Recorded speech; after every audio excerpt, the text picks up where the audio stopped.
जीव तथा ईश्वर में क्या अंतर है, यह अंतर श्रीमद् भागवत गीता के 13वें अध्याय में बताया गया है। ईश्वर क्षेत्रज्ञ है अर्थात चेतन है, जैसा कि जीव भी क्षेत्रज्ञ है, चेतन है, परंतु जीव केवल अपने शरीर के प्रति सचेत रहता है, जबकि ईश्वर समस्त शरीरों के प्रति सचेत रहते हैं, समस्त सृष्टि के चेतना को जानते हैं, क्योंकि वे समस्त सृष्टि में व्याप्त हैं। चूँकि वे प्रत्येक जीव के हृदय में वास करते हैं, इसलिए वे जीव विशेष की मानसिक गतिशीलता से परिचित रहते हैं।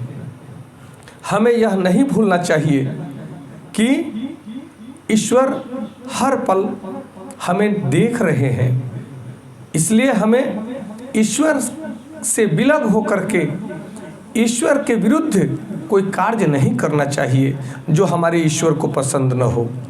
यह भी बताया गया है कि परमात्मा प्रत्येक जीव के हृदय में ईश्वर या नियंता के रूप में वास कर रहे हैं, और जैसा जीव चाहता है वैसा करने के लिए जीव को निर्देशित करते रहते हैं।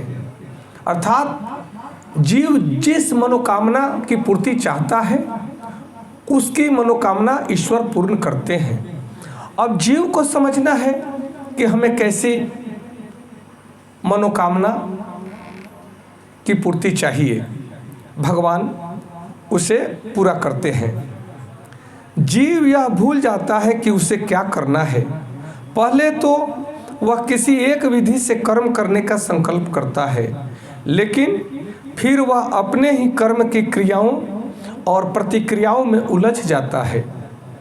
एक प्रकार का शरीर त्यागने के बाद दूसरा शरीर ग्रहण करता है। जिस प्रकार हम वस्त्र उतारते और पहनते हैं, जिस तरह से मनुष्य वस्त्रों को त्याग करता है, पुराने वस्त्रों का त्याग करता है और नए वस्त्रों का धारण करता है, उसी प्रकार जीव पुराने शरीर को त्याग कर नए शरीर का ग्रहण करता है। तो इस प्रकार जब आत्मा देहांतरण कर जाता है, इसलिए उसे अपने पूर्वकृत कर्मों का फल भोगना पड़ता है।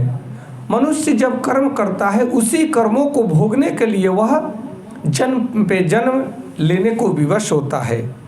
ये कार्यकलाप तभी बदल सकते हैं जब जीव सतोगुण में स्थित होकर के यह समझे कि उसे कौन से कर्म करने चाहिए और कौन सा कर्म नहीं करना चाहिए। यदि वह ऐसा करता है तो उसके पूर्वकृत कर्मों के सारे फल बदल जाएंगे और फलस्वरूप कर्म शाश्वत नहीं है। ये ध्यान रखना है। श्रीमद् भागवत गीता में कहा गया है कि ईश्वर, जीव, प्रकृति और काल, ये चार तो शाश्वत हैं, परंतु कर्म शाश्वत नहीं है।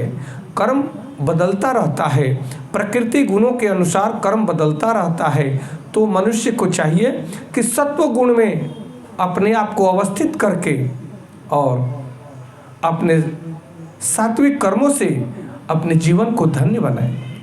नमस्कार, धन्यवाद। जय श्री कृष्ण।